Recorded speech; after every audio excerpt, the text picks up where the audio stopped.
Welcome to the GB Gaming Podcast. This is Dave talking to you on GB Gaming, where video games come first.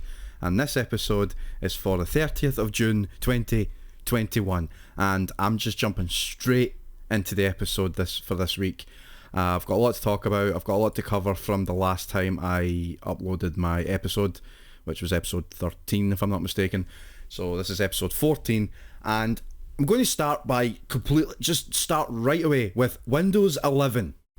Windows 11 has been announced, and I'm slightly annoyed because it feels like every time I get comfortable with an operating system that I have, they go and make a new one. And if Microsoft is anything to go by, they'll probably try and make sure Windows 10 loses as much support as soon as this version goes on sale. And I'm probably wrong, but I'm basing my opinion and my belief off of Windows 8 being poorly received as opposed to Windows 7. And Windows 10 being a huge improvement to that. So much so that Windows 8 was quickly being disregarded. I feel like Windows 10 is the best version of Windows I've ever used, and I can only hope that Windows 11 does more of the same, but obviously improve on it if they're going to do anything at all. I was under the impression that Windows 10 was going to be the final version of Windows and that they were just going to build on that, but it seems like Microsoft just want more money. That's what it looks like. They're doing this thing now where you can upgrade to Windows 11 now, or at least within the next couple of months, for a fee. But if you want to get the free upgrade from Windows 10, you'll have to wait a little bit longer. I think that's what they said.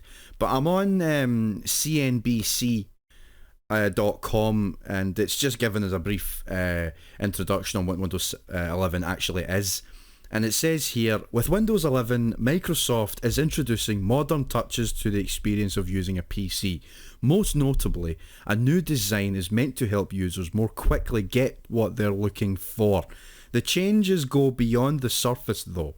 Microsoft is changing the rules of its App Store to bring more variety and even bring Android apps to the PC, and adding enhancements that promises to boost gaming. New touchscreen controls and a better way to configure Windows on screen might make it easy to sit in front of the computer for long periods. Much is on the line. Windows is central to Microsoft as companies use it for their employees' devices and consumers who use it for entertainment. The current version, Windows 10, is the top PC operating system in the world, and the company doesn't want to lose that leadership position as it faces competition from the likes of Apple and Google. On Monday, less than a week after revealing Windows 11, Microsoft released its first preview build of the software to people participating in the Windows Insider program, giving people their first chance to try out what's new.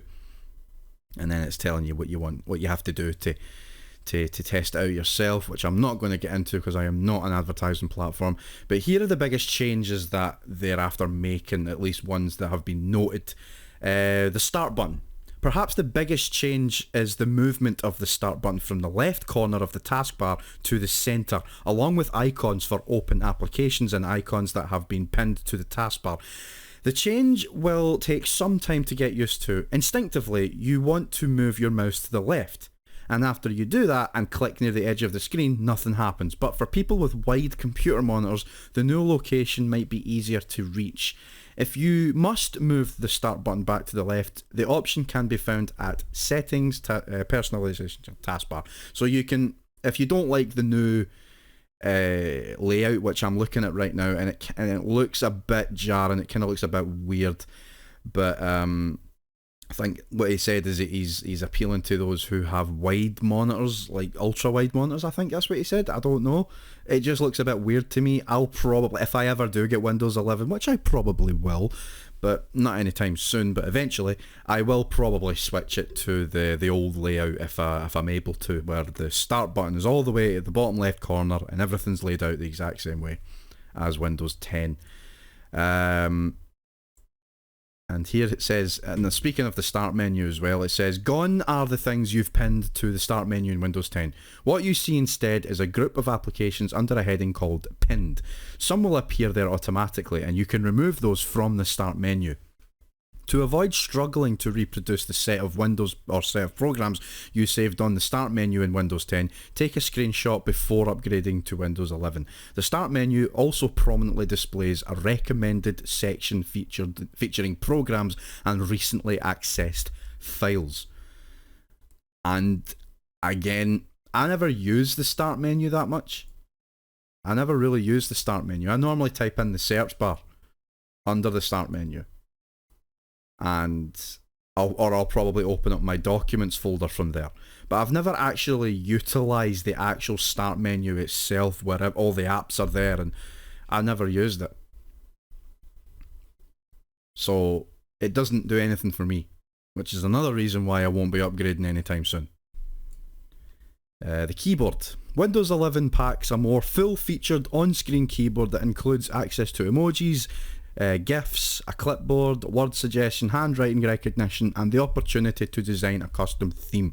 A few features from the Windows 10 on-screen keyboard, including the ability to show a numerical keypad, are missing, which is interesting.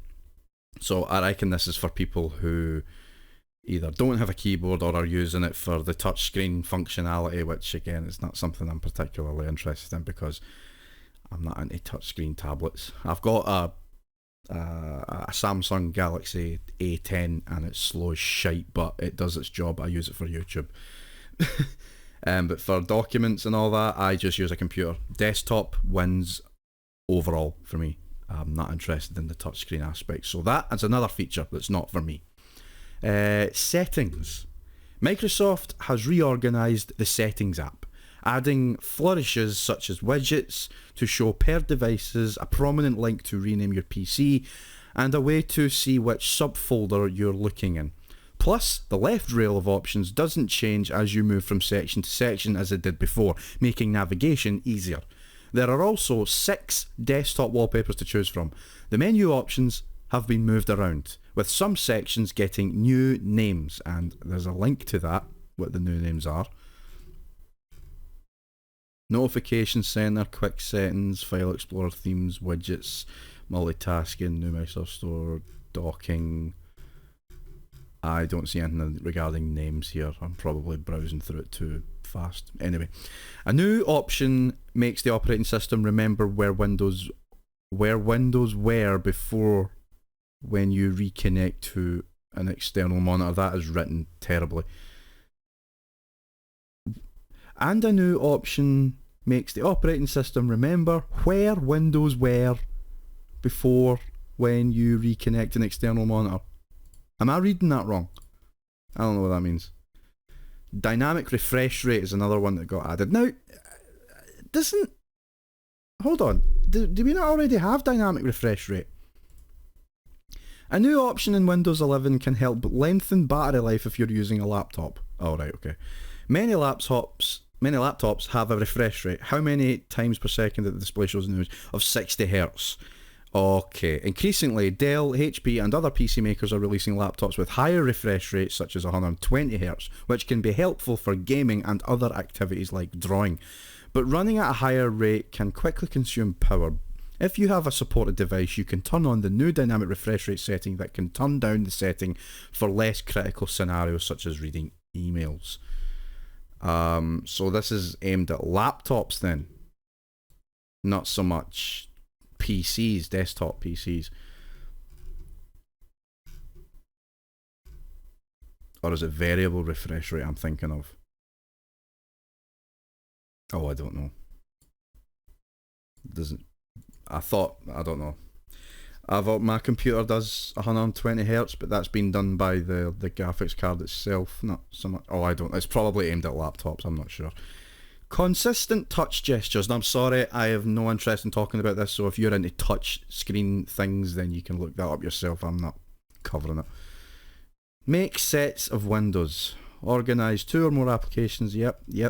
And that's pretty much it. So nothing significantly giving you a proper reason to really upgrade from Windows 10. If you're used to Windows 10, stick with it. I'm pretty sure Windows will support Windows 10 for the foreseeable future if their comments on it have anything to go by, with it being the most successful version of Windows they've ever made. which I think that's what they said, which I'm not surprised by. You know, it took them this long to get to here. I think, personally, the last really successful Windows they ever made was, I want to say Windows 7, but it's probably Windows XP. I don't know. People were using XP way up past Windows 7 at this point. Once Windows 7 came out, nobody went for Windows Vista. They stuck with Windows XP. And Windows 7 came out and it was much better than Windows Vista, but there were plenty of people that stuck with Windows XP until it was literally no longer supported. So it'll be, I reckon Windows 10 will be here to stay for a long time, even long after Windows 11 comes out. But I hope they don't force it. I hope they don't force us to upgrade. I like Windows 10. I've gotten so used to it. I'll be damned if I'm going to have to be forced to upgrade to another operating system version that's too jarring. And again, I hope if it does become successful, I hope it's at least better than Windows 10. If it's better than Windows 10, then whoopee, I guess. So Windows 11 announced. Brilliant. Okay, I've gotten the boring shit out of the way. Oh god. You know, it's been almost a year now. We're nearly coming up to a year since the PlayStation 5 and Xbox Series consoles were shown. And it'll be a little bit further out, but probably between October and November, I think it's November, where the consoles actually came out. And we're coming up to the halfway point, or we're past the halfway point, and they're still scarce. They're still quite hard to get. I can't get one. I've tried so many times. I've gave up. Like, I've given up. And I'm more annoyed at like companies' storefronts like GameStop. GameStop are doing this thing where they are announcing that they're going to have consoles on sale. And that's it. They're just going to have consoles on sale. You can put your name down and they will pick you out of a random queue. And that, like, when they go on sale, you can go into your basket, put it in, and then buy it, and that'll be it. But it's done in such a way where they are announcing it like a day in advance or a week in advance. And that gives scalpers plenty of times to just come in and scoop the lot and run away. And that's what people are complaining about. They're complaining to GameStop that their consoles are out of stock when they were one of the first in the queue. And I've always said this. It's not a queue. It's a raffle. You aren't put in a queue where you're put on a bench with other people and, like, you're picked because you're first in line. And then the person behind you isn't. It doesn't work like that. You're picked at random, and when you put that console in the basket, that's how I see it from my perspective. That's what it looks like from my perspective, and it's been like that. So, I mean, there is another storefront in my country called Smith's, and it's available and it's around the UK and Ireland, and they're doing a thing. It's a lot better than that. They're just announcing that consoles are on sale in stock. The day it happens, like the minute it goes on sale, they're announcing, right, we've got some in stock, go get it. Or they're allowing you to book it to collect it in store. At least that's what I think they're doing now that stores are opening again. But it's absolutely mental, and it's annoying that the likes of Sony are bragging that it's the fastest selling console they've ever had. Of course it's the fastest selling console. Of course it's the fastest selling console. It's the fastest selling console because scalpers swooped in and grabbed them by the thousands because of COVID-19. Because no physical stores were open for people to go in and pick them up, so they were almost exclusively only available digitally, like on online stores, and that gives scalpers more opportunities to grab more consoles, therefore bringing up the sales numbers in such a small frame of time. So of course it's going to sell the fastest. But you're tone deaf, Sony. And I'm not getting into that, but you are tone deaf. But I'm hoping now that physical shops are now opening more up, and maybe that'll allow people to go in and buy consoles more. I don't know. I'm just hoping that by Christmas 2021, it'll have been leveled out by now.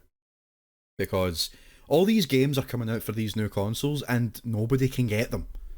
And I say nobody, I don't mean literally nobody, I just mean that they're just selling out so fast. Scalpers are still coming in and scooping them up. And it's just frustrating at this point. But it is what it is. It sucks, but I hope that it levels out by the end of the year. Street Fighter X Tekken came out around, I want to say 2010 or 2011, and I have it on PC. I've played it on the Xbox 360, and it's not too bad. As a Tekken fan, I thought it was really weird, but I did enjoy it, but it was alright. I would have much rather the other way around, and that's what we were supposed to get. When Tekken, or when Street Fighter X Tekken got announced and came out, we were also supposed to get Tekken X Street Fighter. So Street Fighter X Tekken came out, and then we were going to get the game developed by Namco, which was Tekken X Street Fighter, which is basically the reverse of what Street Fighter X Tekken is. So it would be Tekken characters versus Street Fighter characters with the same engine that's used to create Tekken. And that's how, and if you wanted a taste of that, you would have gotten it from Tekken 7, where you got to play as Akuma from Street Fighter. And he played very well. But unfortunately, Tekken X Street Fighter, I was really hyped for it when it was first announced, but unfortunately, it's been officially cancelled. And it sucks. It really sucks. I was looking forward to that for years, but it kind of just fell under the radar and just got completely forgotten about. And they announced its cancellation, I think it was either this week or last week, the 21st of June, so it was last week. And I'm pulling this from Polygon.com. It says here, Tekken producer confirms the death of Tekken X Street Fighter. More than a decade later, Katsuhiro Harada says the project died in development. And it says, more than a decade after it was first announced, Bandai Namco's crossover fighting game Tekken X Street Fighter appears to be finally, truly, and officially dead. Tekken producer Katsuhiro Harada said in a broadcast earlier this month that the project died while still relatively early in development. Harada made the comments during a stream of Harada's Bar Radio, the producer's YouTube talk variety show. Speaking with Tekken 7 game director Kuhei Ikeda, Harada said of Tekken X Street Fighter, yeah, development stopped, but we got about 30% done. We even had motions, which you can see reflected in Akuma, Harada said in translated comments referring to Akuma's guest appearance in Tekken 7. Dalsim turned out as well as we expected. Pretty good. Female character models were really good too. I wish I could have shown you. I was pretty confident. Ikeda then commented about the game's concept art, to which Harada responded, what a waste. A lot of artists collaborated on that. We wanted to show it, but the project died. Bandai Namco announced Tekken X Street Fighter at San Diego Comic-Con in July 2010. The game was meant to complement Street Fighter X Tekken, a Capcom-produced blend of the two fighting game franchises. While Street Fighter X Tekken was ultimately released in 2012, oh, that's a lot later than I thought, for PlayStation 3, PlayStation Vita and Xbox 360, and followed the 2D fighting style of Street Fighter, Tekken X Street Fighter was designed to adhere to the 3D fighting style of the Tekken series. Over the years, Harada implied in comments that Tekken X Street Fighter was in development but on hold and not officially cancelled. Harada would later explain that the game had been put on hold for business reasons, with the intention of not splitting the Tekken player base across multiple games. The Tekken franchise will cross over with another fighting game brand soon, with the release of Kazuya Mishima for Super Smash Bros. Ultimate. Kazuya will be the fifth of the 6 confirmed characters coming as downloadable content through Ultimate's Fighters Pass Volume 2. And like I said, it sucks. It really sucks. But it is what it is. Hopefully, maybe in future, Tekken will get another crossover. We haven't really had many Namco Bandai crossovers in general, in terms of fighting games. Maybe in the past, but not recently. I would like to personally see a Tekken versus what's the name of the game company? The games. Oh, for fuck's sake, SNK. I don't know if we got it before, but I would like to see like a Namco versus SNK type of deal. I don't think we ever had it before. Maybe I'm wrong. I could be wrong.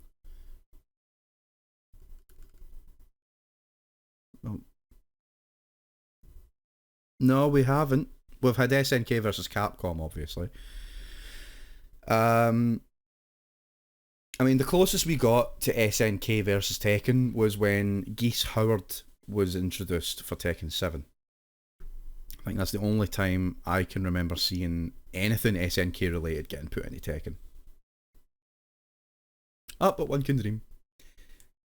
I haven't played Tekken 7 in a long time, actually. I mean, I played through the game and got the Platinum Trophy and I never went back to it because the game is so focused on online play, which is fine. It doesn't mean I have to stick to it, but I would like to go back and play the campaign again, but I kind of miss how it used to be, where you would play through the arcade, play through 8 fights with one character, get their ending, done, move on to the next. That's how I like to play fighting games. Beat the game with each character.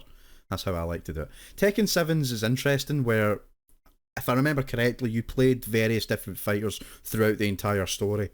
I think that's how it worked. And that's a good incentive to play every fighter, I suppose.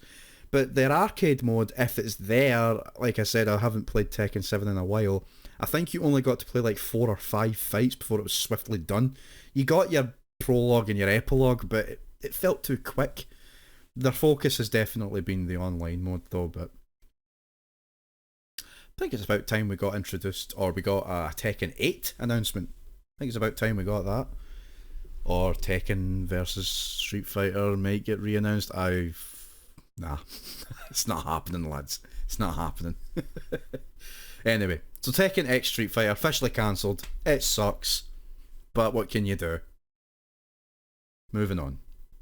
Now, I had written this news piece the moment I heard about it, but then I think it was debunked soon after. But Dead Space 4 was rumoured, I think. Like I said, I could be wrong. I think it was debunked. I could be wrong. But I'm pulling this from Eurogamer.net, and it says here, report of EA Motive revival project sets tongues wagging. Star Wars Squadrons developer EA Motive is working on the revival of an established fan favourite IP. That's according to a comment made by GameBeat's ever-chatty Jeff Grubb, which was picked up by VGC and which tallies with information we've also heard. According to Grubb, EA plans to announce the project at its upcoming EA Play event in just a few weeks' time.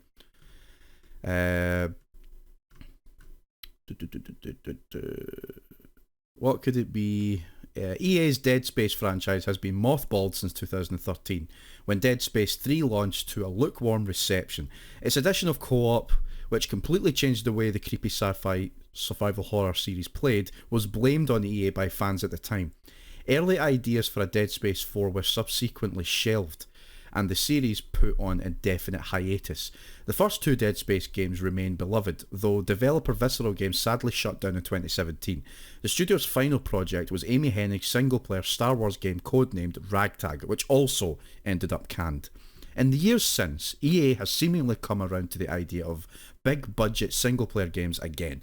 Star Wars Jedi Fallen Order did the numbers, while last year's long-awaited Mass Effect Legendary Edition has been warmly received. EA Play 2021 is due to take place on Thursday the 22nd of July. Now, like I said, the revival project was rumoured to be Dead Space 4, and I think it was debunked. As I said, I don't know. I really don't know. People are still talking about it a week onwards. And they're still talking about it. It could still be Dead Space 4. So, hopefully, maybe. I'm not sure. July 22nd. That's when the EA Play Live event is scheduled to come on, and the only confirmed game to be at that show is Battlefield 2042. So, yeah, but I personally think, according to my Twitter post from a few weeks ago, I said it to who did I say it to? Who did I say it to? But I was playing the the Mass Effect Legendary Edition there a few weeks ago, and I beat all three of them, platinumed all three of them. And I just remember I wrote something on Twitter because after I had beaten the Legendary Edition, I got to thinking about the Dragon Age games, and they've been not around since 2014 or 2015. I think that's when the last Dragon Age game was released. And I remember I was on Twitter and I just thought to myself, yeah, the Mass Effect Legendary Edition is good, it's fantastic, but hear me out on this one, BioWare. What if Dragon Age Legendary Edition? What if? Now, obviously, the developer of Dead Space, or the developer of whatever that game company was that was mentioned, what's the names? EA Motive. They'll probably not touch Dragon Age with a 10-foot barred pole, because that's owned by BioWare, and I think if anyone's going to bring that back, it's them. So it can't be Dragon Age. It has to be Dead Space. I can't think of anything else. Bioshock, maybe? Bioshock? Could we get a Bioshock 4? God knows. It could be Dead Space. I'm not seeing anything debunking it, but I like Dead Space, but I don't like it that much. I have went back and tried to play the first game again. This was about a year ago or 2 years ago, and then I just stopped playing it. I don't know why. I got quite far actually, but it's one of those games that just, it seemed to get repetitive. But I probably jumped off of it too early. But I have played Dead Space 1, 2 and 3, but not properly, if you get my meaning. I might go back to it. I tell you what, if Dead Space 4 is rumoured to be true, or if they're remastering it, that would be a good time to jump in. I would like to see a Dead Space trilogy remaster alongside an announcement of Dead Space 4. That would be cool. We're still awaiting news on a brand new Switch console coming out within the next year, or at least being announced. We still haven't heard anything, but I have heard rumours that there is a new game coming out for the Nintendo Switch, and it may have been announced for the new revision. And I'm pulling this from Tech Radar. I've got a few stories pulled from Tech Radar today actually, and it says, even though we're still awaiting for Nintendo to announce the widely rumoured Nintendo Switch Pro, it's totally not going to be called that, it looks like the first game for the company's next-gen hardware may have been revealed.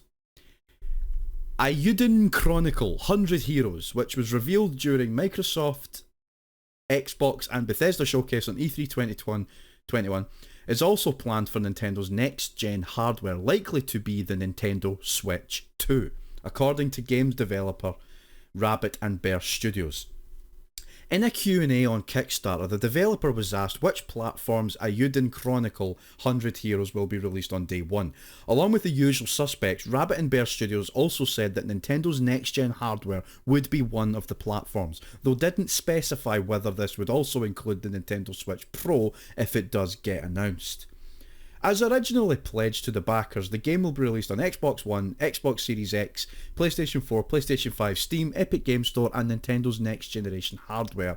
Rabbit Bear Studios' response reads, after almost looking like a certainty before E3 2021, Nintendo still hasn't revealed a successor to the Nintendo Switch. Whether that's in the form of a mid-gen refresh with Nintendo Switch Pro, or an entirely new system in the form of a Nintendo Switch 2 after almost 5 years on sale, it's clear Nintendo will be preparing to release new hardware soon. And again, it's interesting. If this is going to be released for Nintendo Switch's new hardware and not the current Switch, it could be a Nintendo Switch 2. Or it could be a Wii U scenario where it will be backwards compatible with original Switch games, but will also have exclusive games as well. So it might be a Wii U scenario. If it's a mid-gen refresh, I can only imagine it being called a new Nintendo Switch. But I never thought of it being a new console altogether, but considering it's been 5 years since the Switch was launched, isn't it a little bit early? But they could announce it next year and release it in 2023. Then it would be the typical 7-year cycle. But we just don't know. I mean, when did the Wii come out? And then when did the Wii U come out? I know the Wii came out in 2006, but the Wii U came out in 2000 and... where is it? Come on, lads. 2012. So that's 6 years. That's 6 years. So we could get a new console next year. And it could be a Wii U type of deal, where it's just a direct successor to the Switch, but we'll be backwards compatible with original Switch games, but we'll have exclusive games as well. That's what it could be. That's what it could be. I'm going to, in fact, I'm hanging on to that idea. That's my new prediction. It's not going to be a mid-gen refresh. It's going to be a brand new console that has exclusive games and is backwards compatible with Switch games. That's what I think it's going to be. So one of my outrageous predictions for E3 this year was the announcement of GTA 6. But obviously it didn't happen. But it doesn't mean GTA 6 is not going to happen soon. It might. But I did hear where it could be set. I mean, we've all had an idea of where it's going to be set. But this rumour was leaked a few days ago, and it says that Grand Theft Auto 6 claims, or the rumour, sorry, I'm going to read that again. Grand Theft Auto 6 rumour claims it's set in modern day Vice City, but it might not launch until 2025. GTA 6 could be set in a modern day version of Vice City, but might not release till 2025. In a new video, Henderson, who is best known as a source for... By the way, this is from Tech Radar, or Games Radar.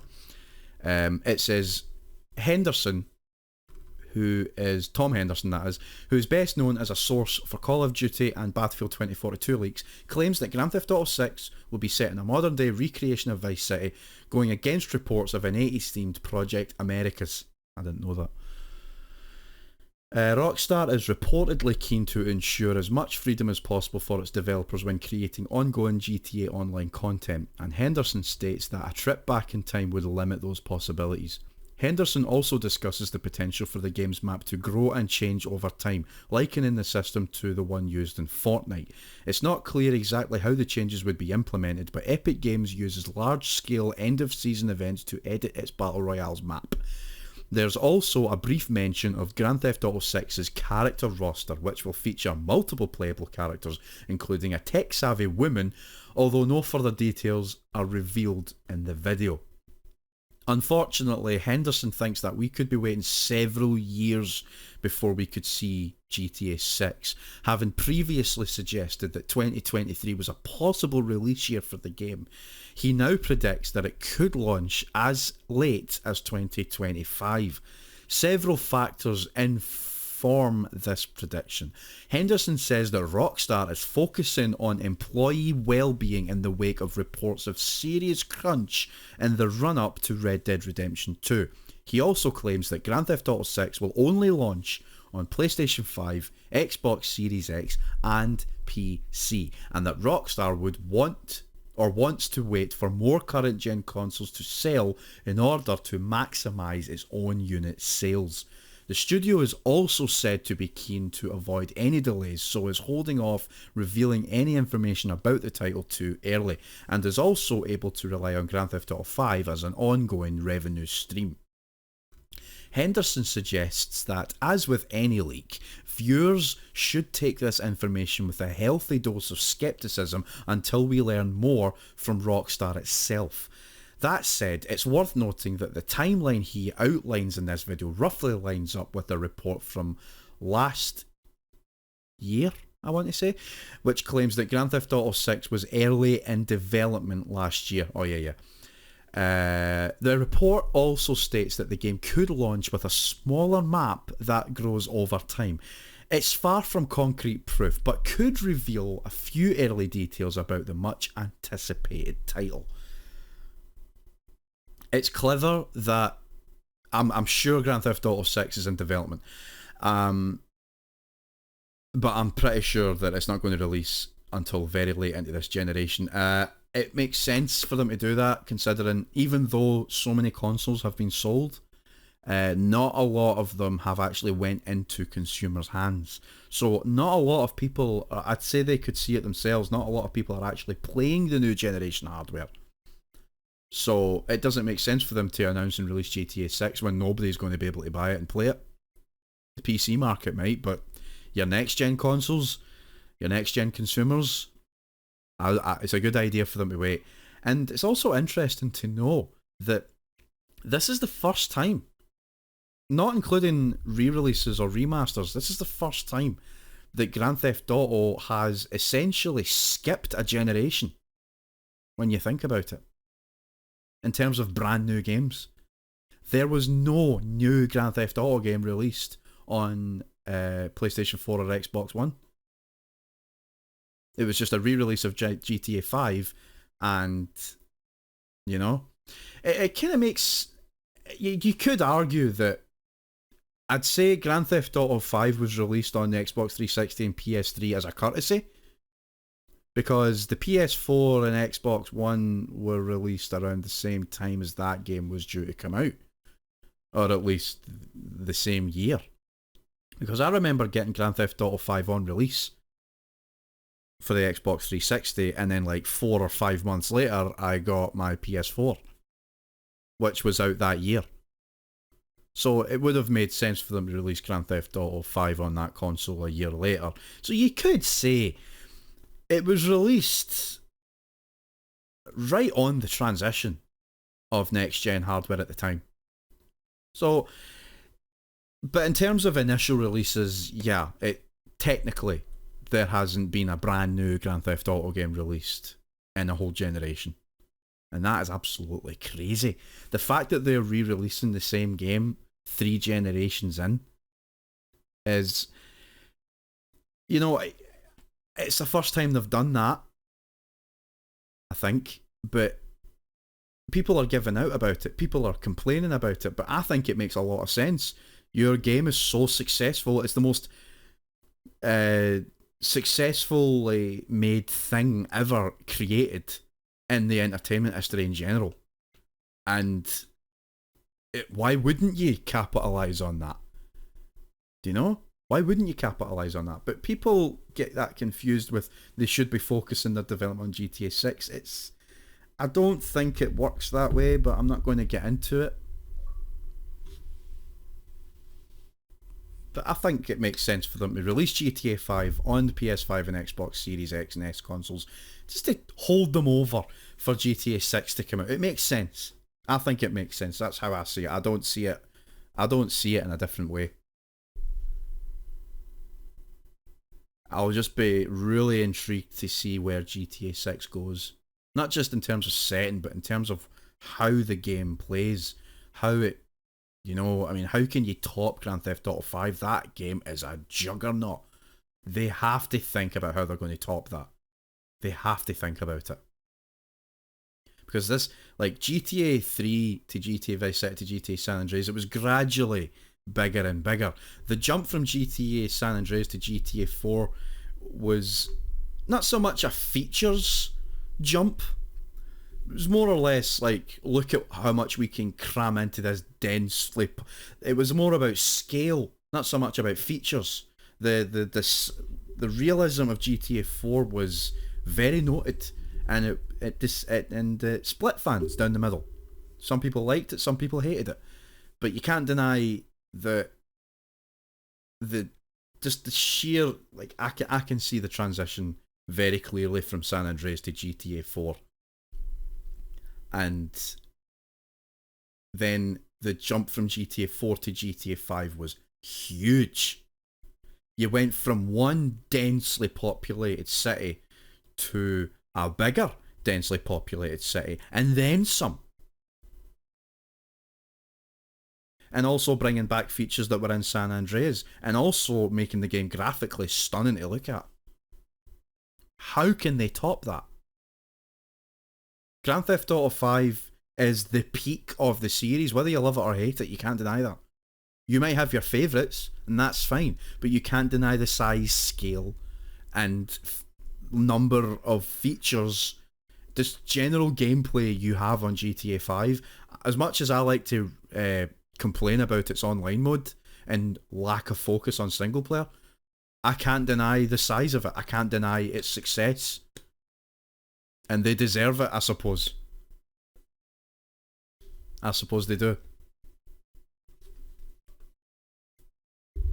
But yeah, it makes sense for GTA 6 to at least be announced in 2024 or whatever. But it'll be the same rigmarole. It'll get announced, and then it'll have a release date, and then it'll be pushed, and pushed again, and pushed again. But I'm excited to see what it is they could possibly do to top GTA 5. I'm really interested to see what they could do. And now we come to the topic of the show, which I have literally just decided to call it, because this news just came out this morning. And I am fucking raging at it, and it's not good. I don't think this is good. I think it should be completely boycotted.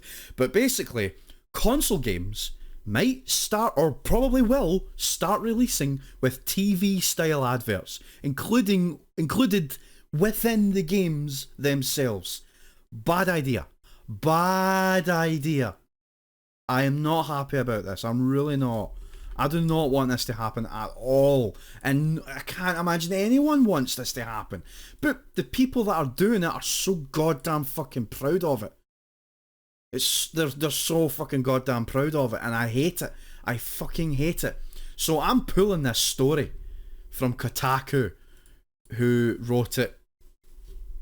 It says here it was written last night at 7:30 PM, but I don't know if that's their time or our time or what. But TV-style commercials are coming to console games. And I'm glad that Kotaku are basically trashing this. I don't like this at all. That's what the byline says. It says, this whole idea can just go straight into the trash. And I couldn't agree more, Luke Plunkett, who's the writer for this article. It says, there are ads on YouTube, ads on Twitch, and ads when you're playing mobile games.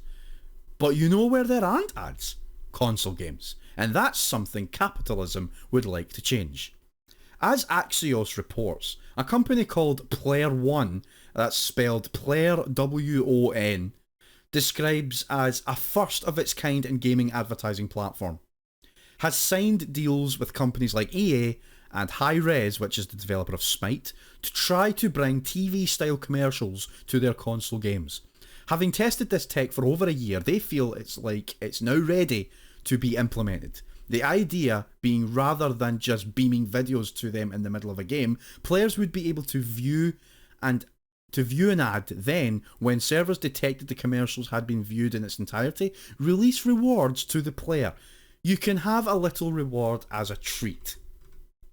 The tech itself would be licensed out to developers so it could be implemented in the game itself, unlike the ads we already see on consoles in places like system menu screens.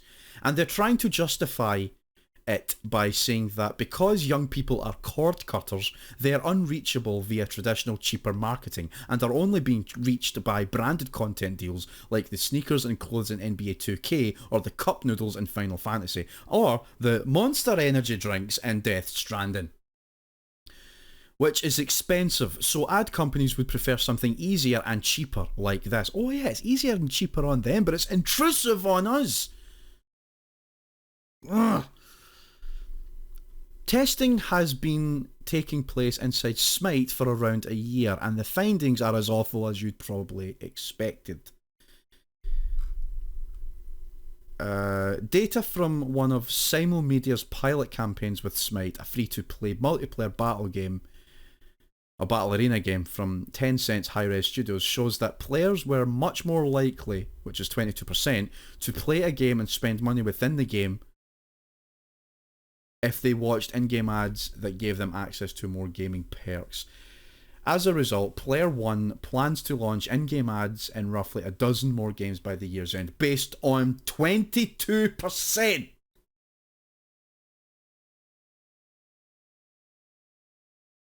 22% is they all go for them. This is fucking disgusting. This is absolutely gross, and I couldn't disagree more with it. It's horrible. Why would you do that? Why would you do that? The thing that pisses me off the most is there's another article talking about it that says the ads try to offer some incentives for viewers. Players get to determine whether they want to watch a 15-second or 30-second commercial in exchange for an in-game reward, such as skins and avatars. Presumably, the longer ads come with better benefits. That is manipulative. That is manipulative and bribery. That is fucking bullshit. It's like, do you want to watch this advert in the game? No, fuck that. What if we give you something for watching it? That is absolute garbage.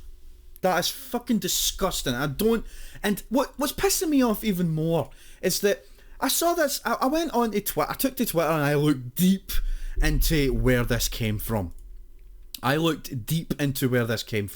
And I found out the company Player One is owned by a company called Simul Media, who's organising this whole thing, and a guy called Dave Morgan, who is he? A tech entrepreneur and investor, founder of Real Media, Takoda, and now he's the founder of Simul Media, so it's this guy.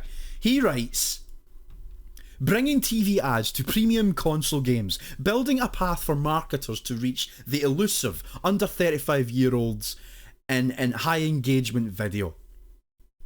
And the comments, there's only 4, but still, way to go, Dave Morgan. Great scoops as always from the reliable Sarah Fisher, whoever that is. Well done, Dave Morgan and Simul Media. This is, it's disgusting. And I just I've retweeted it. Like, one of the retweets here says, now I can talk about what I've been working on for the last 9 months. Spoiler alert, it's not a baby, but it's my baby in a way. These people are proud of this.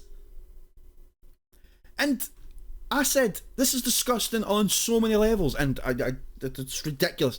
We pay ridiculous amounts of money for games on top of microtransactions, season passes, pay-to-win mobile mechanics, and now this is so wrong. If this was on free-to-play games, then yeah, like, I think Smite is free-to-play. Abuse that shit. But get the fuck away from full-price games. If Battlefield 2042 ends up with this, I will, like, that's enough. I will never buy a game from them ever again. I will not even subscribe to their EA Access account. I will never buy FIFA. I will never buy Battlefield. I will never buy Madden, NHL. I will buy nothing from them if they go ahead with this and put it on full price games like Battlefield.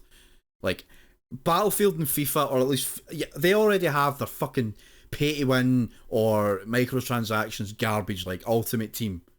You know, we saw what happened with Battlefront 2. The fucking, the backlash it got. And my opinion on that was, right, fine, I'll just not buy fucking Battlefront. And with FIFA, I was like, fine, I will not buy FIFA. But I will sign up for the $3.99 a month thing and whatever, right? It's no out of my pocket, but there's a principle there. There's a principle there. I will not give them the fucking, what's the word I'm looking for? The numbers, the play numbers, the you know, where you get to see the analytics. I will not give them that fucking satisfaction. Right? I will not give them that satisfaction by not playing fucking FIFA, at least not playing Ultimate Team. I will not give them that analytic. I will not give them that. I will not contribute to that. I will not pay for FIFA Ultimate Team. I will not pay for microtransactions in any EA game. And I will not pay full price for an EA game. But if EA go ahead with this, I will flat out boycott them. I will not give them a cent. Not even the EA Play account. Not. The only thing I'm a little bit bitter about is that it comes with Game Pass Ultimate on Xbox. But I will flat out boycott EA. I'll flat out boycott any company that goes ahead with this. And I'll especially boycott it if it goes on to single player games. That this shouldn't be happening. This should not be happening. Adverts on fully priced games. And if it happens on 2042 on Battlefield, I will freak the fuck out. Because not only is that multiplayer only, that is full priced multiplayer only. Now you compare that to what game was it that was announced that was coming straight to Game Pass? That was a first person shooter. What was it? I can't remember. This happened not long after the E3 press conferences with Microsoft and Bethesda. They announced a game that was going to be day one on Game Pass, and then people said, look at what Battlefield's doing compared to this. Was it Call of Duty? I don't remember. Was it Halo? It was Halo. Halo is going to be free to play. The multiplayer portion is going to be free to play at the end of the year. Fully. Its whole multiplayer suite free to play at the end of the year and on Game Pass. Right? Halo Infinite on Game Pass day one. Battlefield 2042 not on Game Pass. But if you're an EA Play member, you'll probably get like €5 off of it if you buy it digitally. Right? Full price regardless. €70. $70. Multiplayer only. You have to be connected to the internet to play it. That's a lot of money. That's a lot of investment. And you're going to put TV style adverts on top of it. Fuck no. 100% no, I am not doing that. And I hope to God this goes right against them. This is the worst thing I've seen in this generation of games next to pay to win shit. Fully playable adverts that are unskippable, no chance. No chance. If they're skippable, then whatever. It's still disgusting, but at least I could skip them, make it optional. But the first time I got a taste of this was on Forza Horizon 4, believe it or not. Forza Horizon 4 has unskippable adverts in its game. And it mostly advertises its own DLC, its own expansion passes, whatever. Its own shit. Every time you finish a chapter on Forza Horizon 4, you get this long-winded cutscene advertising DLC that it wants you to download, and it's unskippable, and the only way to not have that come up on your screen is to buy the content it's advertising. That's the only way you can get rid of it. And I already think that's intrusive, right? It got on my nerves last week or during the week where I was trying to just sit and enjoy the game, and I finished a chapter and it gave me this long I had only played the game for about 10 minutes and this advert was almost just as long as that, and I was like, do you know what, I'm just turning the game off, I'm going to play something else. I came here to play a game. I did not come here to watch TV. I did not come here to watch TV. I do not turn my game console on to watch shit. You know, say what you want about long cutscenes in games or unskippable cutscenes. At least they're part of the game. They're part of the game and experience that you're playing. They're the part of the game that you're playing. Say what you want about unskippable cutscenes, right? If you don't want to watch the cutscene, go for a piss, right? But that shouldn't be happening. It shouldn't be in-game ads. Or, yeah, in-game unskippable adverts that have nothing to do with the game itself. Right? That would be like playing Death Stranding, and in between chapters it gives you an unskippable cutscene advertising Monster Energy. Or if you were playing the likes of NBA 2K. In fact, it does it with NBA 2K. There are adverts in that game that are unskippable that advertise shoes, I think. I think that's what I said. But this is, oh my god, it's so bad. Why would you do that? Why would you do that? It's disgusting. It's absolutely disgusting, and it's early on. I don't think there's enough people giving out about it on Twitter. I'm going to go into Kotaku's announcement on Twitter because they've got a fairly high following. I'm just currently scrolling through Twitter right now.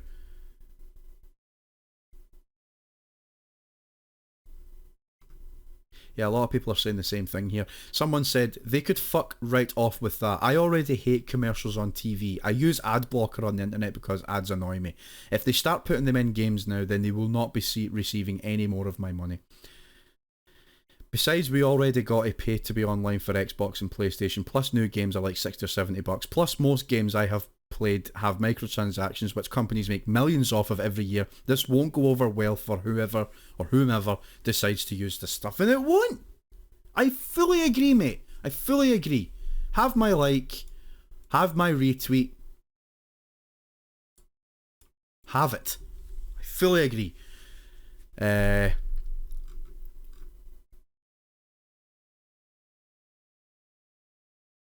So at the moment it seems to be just Smite and EA. But if it bleeds into Ubisoft for Assassin's Creed, if it bleeds into Activision, I will probably flat out never buy those games again. I'm usually open-minded. I usually just play anything if it's, but I actually haven't bought a full-priced game in a long time. I haven't bought a fully priced game in a long time.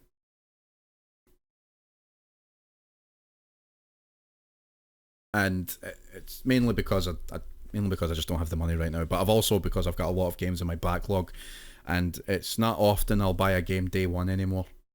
But I'll make an exception for certain games like The Last of Us Part 2. I bought that on day one, or Mass Effect Legendary Edition. I bought that on day one. And there's a few games in the future that I will buy on day one as well. But I want to be able. No. I can't. I'm mumbling my words because I'm so fucking annoyed. I'm so annoyed. I can't even fathom. My brain hasn't settled with this. Like, it's just not. I cannot see them doing this and it being successful. A lot of people are saying they will boycott video games if this happens.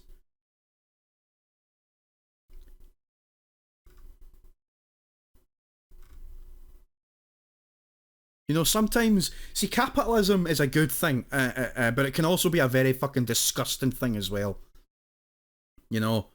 Like, it's the opposite of I don't know anything about politics. But I think the opposite of capitalism is communism. Is it? Is there a middle ground? Socialism? I don't know. But capitalism is currently killing or trying to kill the gaming industry. I don't know. I don't know anything about capitalism and I'm already saying fuck capitalism. This is disgusting. This is fucking disgusting. Greedy. Fucking greedy. As if they weren't taking enough of our money they want to add to it. Give them adverts. Jesus, I was already complaining about the very notion of games becoming €70 and saying, right, fine, make them €70 but get rid of the microtransactions. Get rid of the microtransactions, or make them 80 quid and get rid of the microtransactions. Now you're going to charge €70, have microtransactions, possibly pay to win mechanics, season passes, and in-game adverts that are unskippable.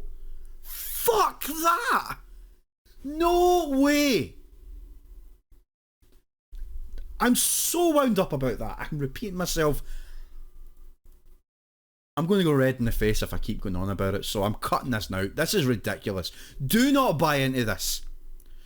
Vote with your money. Vote with your fucking money. Do not buy into this. This is fucking disgusting garbage. Fucking TV style commercials. No fucking way. Not doing it. Not doing it. No, do you know what? I'm going back on it. I'm going to read it again, right? I'm on the Axios website. No, fuck this. This is fucking bullshit. This is fucking bullshit. Sarah Fisher, the author of Media Trends, right? Oh, God. No, this is so bad. Right. I'm going to read this from start to finish. Fuck this. I don't give a fuck. I've got the time. After months of testing, marketers are finally going to be able to start running video ads within console and PC games. Why it matters? In-game advertising, a linchpin of mobile gaming, could be very lucrative for console and PC developers, but studios have been hesitant to adopt them, fearing that a clunky ad experience would mess with user engagement. You don't fucking say. You don't fucking say. Driving the news. A first of its kind in-game advertisement platform called Player One launches this week, allowing big name marketers that are used to running splashy TV ads the ability to target younger demographics with similar types of spots that will run into video games. The platform, which is owned and operated by Samuel Media, a TV ad tech company, will let users determine whether they want to watch a 15 or 30 second video ad in exchange for being able to unlock exclusive gaming perks. Samuel Media has struck deals with some of the world's biggest gaming studios, including Electronic Arts, Tencent's Hi-Res Studios, its EVP Gaming and OTT Dave Madden told Access how it works. So I don't care how it works because it's fucking bullshit. And do you know what? It's just... Look, it's just not fair. It's not fair. You know, I mean, the first thing they said was, where is it? Something about lucrative. Where did I see that again? Lads. It's just not fair. It's actually not fair. Because we're being left in the dust. A linchpin of, like, in-game advertisement could be very lucrative for console and PC developers. Very lucrative, right? The definition of lucrative is producing a great deal of profit, okay? Lucrative means to bring in lots of money, which means they're only looking at it from a financial standpoint. They aren't even thinking about the user experience. And I know it says here, studios have been hesitant to adopt them, fearing that a clunky ad experience would mess with user experience. That's because those studios are thinking of the consumer first. Whereas the fact that EA and Hi-Res Studios have jumped on it straight away shows that they're only in it for the money, especially EA. Especially EA. It just feels like we don't matter. And EA have been very long knowing of EA to fucking take the piss with the user experience by making it about money first. It's greed. It's pure corporate greed. That's all this is. It's got nothing to do with... It's no benefit to us whatsoever. They're just shoving TV ads in our games and it's like, oh, they don't like it? I should give them something. Give them something for it then. Reward them. Fuck them. It's fucking bullshit. It's manipulative and it's patronising as well. It's patronising, manipulative, and greedy. And I don't agree with it. The big picture, it says, marketers need a way to reach younger gaming audiences ages between 18 and 34 that are mostly cord cutters. In-game ads are cheaper and more efficient than brand integrations, which is what advertisers have working with to date. Because the audience is so highly sought after, streamers are able to charge a premium for digital TV ads that target younger consumers. So this is partly in response to those type of people, to those type of consumers. You know, people that are willing to pay money for microtransactions, you know, streamers that are looking for ad revenue. What about the average Joe that just sits down, puts on a game console and just plays a round of fucking Call of Duty for half an hour? You know? Or what about someone like me who loves story-driven, big, long games that are single-player experiences that I just want to play from start to finish? I don't want the game during a loading screen telling me, why don't you go and buy this? I would rather the loading screen have something along the lines of, by the way, here is, like The Witcher 3, for example. The Witcher 3 is a good example of this. In The Witcher 3, you will come to a loading screen when you're going into the game, or if you're loading the game or loading a chapter or whatever. The game will give you a backstory on what your current quest is. A quick recap of what it is you're doing, so that you've got a brief idea if you've completely forgotten what quest it is you're doing. or whereabouts in the story you are. That's clever. Or Skyrim, where it shows you an interactive figurine of a character or beast or cat or whatever that you can rotate and zoom in on or whatever, at the same time giving you a small hint at the bottom of the screen telling you how to do certain things in the game. That's clever. Do not shove adverts in those loading screens. That's absolute bullshit. We don't want that. I'm not saying it's exclusively loading screens you're going to put them into, but I wouldn't be surprised if you did. This is the most annoyed I've been in regards to the gaming industry in a long time. I've recently kept myself to myself and just... E3 was such a happy moment last week, and it just got shut down by this. As a gamer, I'm very disappointed. Very disappointed that this is what some gaming companies want to do. Especially those that charge premium for their games. Electronic Arts is only in it for the money. They do not see the likes of Game Pass and PlayStation Now as profitable. Which is fucking nonsense. Absolute nonsense. It's not fair. It's absolutely not fair. I don't agree with it. I hope it dies before it even lives. Before it has a chance to blossom, I hope it fucking dies. And, well, I don't... Let's just... It's ridiculous. It's not fair. To just take the piss out of us. We're the reason that your games are fucking successful in the first place. It's not advertisements. It's us buying your product. We're the reason you're still in the fucking business. Not your advertisements. Not your fucking microtransactions. We are. For buying your game in the first place, we're the reason you're still going. So don't shove it back in our face and say, oh, here's an advert. Because I will boycott that shit. I will refuse to buy your game if you're going to put adverts in it. If FIFA are going to have adverts in it, I am not buying it. If Battlefield is going to have adverts in it, I am not buying it. After being really interested in it last week, I am more interested in Halo than anything else. I will not buy it. If Call of Duty decides to put it in, I will never buy a Call of Duty game ever again.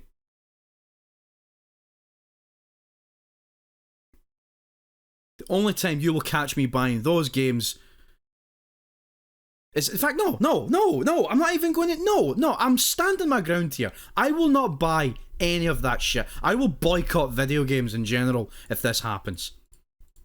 I will buy not a full price of a game ever again if this goes ahead. Because this shows the near death of the gaming industry if this goes ahead. Right?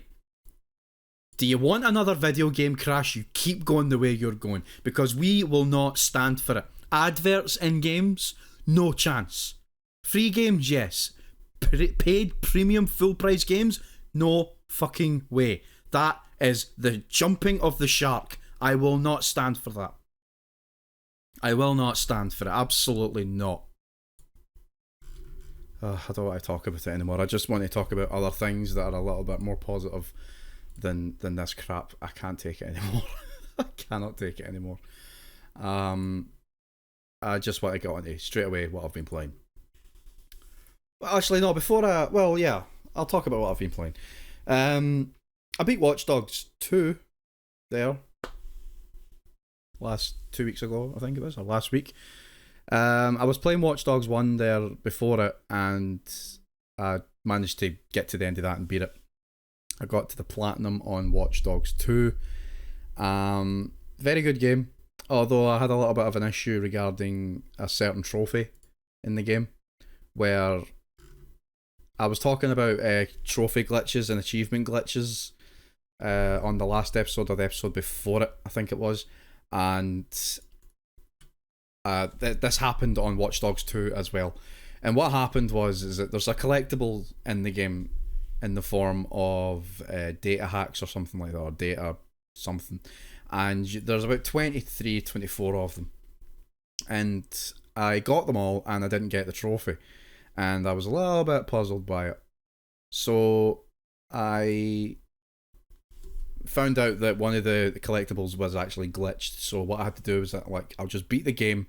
I'll beat it, and then I'll get all those trophies, and then I'll go back to the start of the game and do it there, because that was the only way I was going to get that trophy. But I got it. It took about 3 or 4 hours to go back and get all them, but I got it. It was fun. I just played a couple of songs, albums in the background while I did it, and time flew.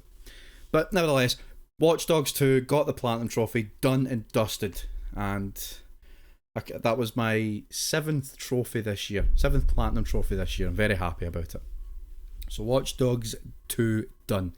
I'm not going to get Watch Dogs Legion anytime soon. I'm going to wait until I have a next-gen console to play it on. I know it's available on PS4 and Xbox Series X and S, but I'll feel like I'm missing out on some extra little bits if I go and play those versions. Sorry, I get an itchy nose. So I'll wait until I can play a better version of them. Or, in which case, I'll wait until the xCloud becomes more available for us. And speaking of Xbox, I've decided to give my Xbox some attention, seeing as I've been pretty much stuck on PlayStation and PC for most of the year.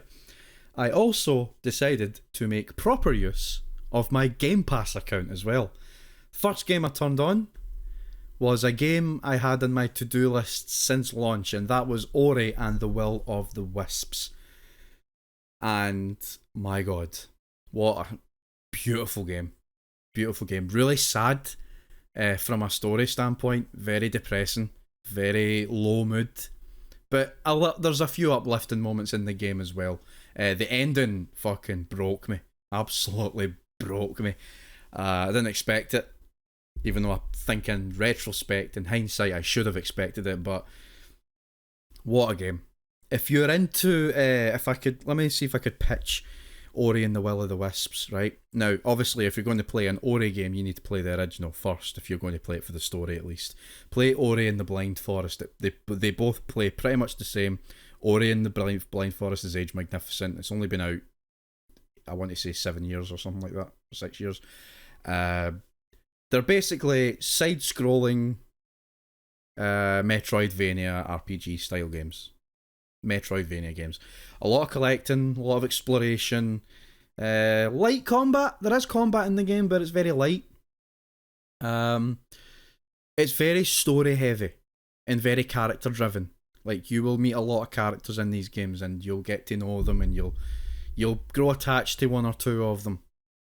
So the game is very story heavy, very story centric. It's a Metroidvania. The games can be quite big, and it follows most of the Metroidvania tropes that you would expect if you've played one before. And that's basically what both of those games are. But if anyone's going to play those games, you're definitely playing it for the story at least, and the story is very, very good. One of the best stories I've played on a game like it. But fantastic game, and it's absolutely stunning in 4K. At least Will of the Wisps is. I didn't play Blind Forest in 4K. But Will of the Wisps looks amazing in 4K with HDR enabled. It just looks amazing. Absolutely stunning game. And it plays at a full 60 frames per second on Xbox One X as well, which is brilliant. I don't know if it plays 60 frames on a base Xbox One console, but it does on an Xbox One X at least. Very good game. And I beat that. I didn't get all the achievements on it, but I got enough. And after I beat that, I got to a stage where I just struggled to stick with a game to play. I was in the mood to play a few. Like, I was going to play Wolfenstein, The New Order, I think it's what it's called, and I just fell off of it immediately. But I will go back to it, just not right away. I attempted Titanfall 2. Tried to play that. I wasn't ready to play a game like that. I tried out Code Vein, and it seemed good from the trailer. And then I went and played it, and I must have spent about 40 minutes trying to create my character, which I love and hate at the same time. I like character creators, but at the same time, it's like, can I just make him as basic as possible? Because I want to play the game. But it's very much... How can I explain Code Vein? It's very much if Dark Souls was basically an anime. It's an anime Dark Souls type of game. And I don't mean that in an egregious manner, if that's the word I'm looking for. I don't mean that in an ignorant way to say that, a game's difficult, it must be like Dark Souls. I mean, the gameplay is very much like Dark Souls. It's very much like Dark Souls, and I just wasn't ready to play a game like that either, because if I want to play a game that's like Dark Souls, I will play Dark Souls first, because I still have to beat the original Dark Souls, or at least, yeah. So I didn't play Code Vein. Just not in the mood to play a game like that. I thought it was a different type of RPG. Turns out it's very much a Dark Souls RPG. And then I dumped Code Vein, dumped Titanfall 2, and I tried to play a game called Dragon Quest 11. And at first I was like, yeah, this is definitely a nice, simple, straight to gameplay type of game. And I fell off of that as well. The second the story sends you off on your first major quest, I just stopped. Because I was like, I just don't know if I've got time to play a game of this scale. And then I go and eat my words and play another game which is known for its scale, and that's The Witcher 3 for the umpteenth time. The Witcher 3 is a game that I have made an attempt to play so many times, and I've gotten quite far on the PS4 version. I tried again on the Xbox, I tried again on PC, and I couldn't stick to it. You know, the game's lore, the game's size, the amount of things you can do in the game, all the different mechanics, you know, the item management, the materials and all this stuff, it seemed too overwhelming. And I just stopped every time I got a little bit further. However, I said to myself, I want to try The Witcher 3 one last time. I bought it on Xbox One about a month ago for about €5 on its own. No DLC or expansions or anything like that. I just want to... It was cheap. I picked it up and I says, I'll just try it. Because it was originally on Game Pass before and it was deleted from Game Pass. So I never went back to it until I found it for $5.99 or whatever it was, right? So yesterday or the day before, I tried again. Now, I had already had some progress put on it for when it was on Game Pass. And I think I might have found the loop. I think I might stick with it this time. I first started playing it around the year it came out, or maybe just a little bit after. And I couldn't stick to it. But now I think I might be able to stick to it. Because it's all I've been playing for the past 2 days, and I'm very much enjoying it. So, right now, what I'm currently playing is The Witcher 3. And so far, I'm really enjoying it. I've gotten a couple achievements on it. I've got a good few hours put into it. I'm level 8. I think, level 9 or level 8. I'm still looking up little tips and hints and guides on how to do certain things. Like I am getting stuck on a few missions and quests and whatnot, or I'm getting stuck with certain weapons and where to find them. But I've got guides to help me there. I'm figuring it all out. I'm just relieved that I don't need to go back and play The Witcher 1 and 2 to play this game. I can have an understanding of 1 and 2 and characters and whatnot, but it's all on the glossary on The Witcher 3 for me to read if I want to. So I'm happy that I don't need to play those 2 games to enjoy The Witcher 3, but it is a bonus. So that's what I'm playing. The Witcher 3, very enjoyable, very much enjoying it. It's very good and it looks great on the TV. I've got the option to play it on 60 frames per second in performance mode, but it's actually quite jittery. It doesn't really hit the full 60 frames per second, and the blurry background isn't worth it in my opinion. So I'm playing it full 4K, 30 frames per second, and it looks gorgeous, absolutely stunning. This game is going to age well in years to come. It feels like it was released now. Do you get what I'm saying? It feels like it came out now. That's how good that game looks. It looks amazing. The lighting effects are gorgeous. The weather effects are what impressed me the most. The way the trees, every single tree animates no matter how far it is, and I think that is absolutely incredible how they've done that. And obviously the gameplay's magnificent. There's a bit of a learning curve with it. There's a bit of a learning curve with The Witcher 3 in regards to its combat. You can't just go in and hack and slash away. You've got to be quite strategic, and you've got to pick the right weapons to hit different enemies and whatnot. And it gets a little bit deep that way as well. It's got a very deep combat system, but I'm very much enjoying it, and I'm learning as I play. So I'm getting used to it, and I think I'm finally enjoying it now. And I was talking about xCloud about a minute ago or 3 minutes ago, and I just want to briefly talk about xCloud. I tried it out on my phone using the Game Pass app. I didn't even know it existed. I didn't even know it was there. I didn't know how long it was there for, and I don't know if this is a coincidence. But not long after trying out xCloud on my phone, I found out that it's doing this new thing where it's allowing you to play Xbox Series X games.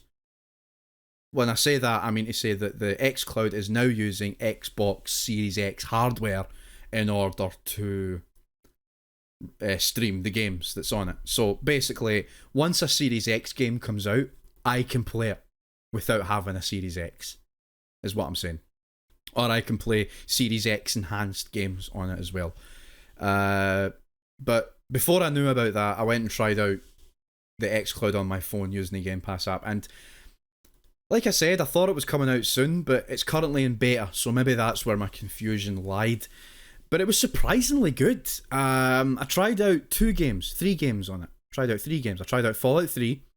Small touch of input lag, but I reckon that could have been the fact that I was using a controller via Bluetooth. Now, I didn't connect the controller wired, so that'll be something I'll need to try out eventually, maybe see if there's a difference there, or hook it up to the computer and try it that way.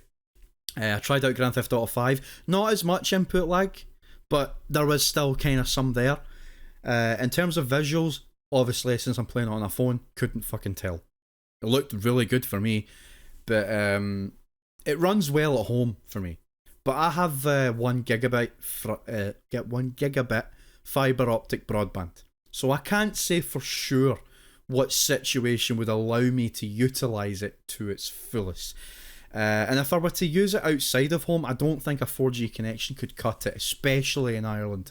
And I think that's where I might have found that. So, because after I said that to myself, I looked it up to see what the recommendations were, what you needed to use it. And I think, yeah, it says here you need 5 gigahertz Wi-Fi or mobile data connection of 10 megabits or higher. So a 10 megabit connection to run it, but that's a 10 megabit connection to run it at its lowest possible quality, which means you can still technically run it, it just won't look as good. So you'll probably need a fibre optic connection to run this, or at least I would say 30 megabit broadband would be ideal to run the Game Pass xCloud app on a phone. Now, obviously, if you're connected via a wired connection, that is also ideal. But it runs well for me at home, but I have no idea when I would use it or where else I would use it outside of home. But it runs surprisingly well. And after I found out that Xbox Series X hardware was being utilised to stream these games, starting yesterday or the day before, I decided to try out Fallout 4. Didn't work. Fallout 4 flat out did not start. Now, I wasn't the only one that discovered this, so it wasn't just me, it wasn't my problem. So it's just something they're just going to have to iron out as they get more feedback. Like I said, it's in beta, so it's not fully working yet, but how are they going to know what works and what doesn't if they don't get us to tell them? So Fallout 4 didn't work, so I tried out Skyrim. And the reason why I tried out Skyrim is because Skyrim is one of the few games that were Xbox Series X enhanced, which means it actually runs at 60 frames per second on an Xbox Series X, which is shocking to me. I don't think any Elder Scrolls or Fallout game has ever ran past 30 frames per second on console. So that was my benchmark. So I booted that, and it ran in 30 frames per second instead of the advertised 60 that the Series X version would have allowed. Now, it could be the fact that maybe it's a rollout, maybe that's why, but there was nothing that suggested that this was a Series X version of the game. And another thing that's a little bit of a bummer, but not surprising, is the maximum resolution is 1080p, which is fine. I'd say people that are using the xCloud are mostly going to be using it on mobile devices or monitors or something like that. I can't imagine people would be using this on their TV. Then again, I have heard rumours that it's going to be coming to Xbox One consoles, this xCloud. So the fact that the idea that we could be able to play Xbox Series X games via streaming on a Xbox One console is incredible. And if it works well, I might sure enough try it if it's Series X exclusive. But if it's not a Series X exclusive, I'll probably just stick to the Xbox One version or wait, because I want to play these games the best way possible. And so far, the best way to play them for me is the Xbox One, and I don't have an Xbox Series X, and I don't know if I will for the next foreseeable future, at least within the next year. But it plays well, great first impressions, and I can only imagine it doing better from here, because if there's one thing I can praise Microsoft is they have killed it with the Xbox in the last couple of years. They have been absolutely killing it. They know exactly what it is the consumers want, and I can't help but applaud them for that. So, yeah. So I guess that's it, is it?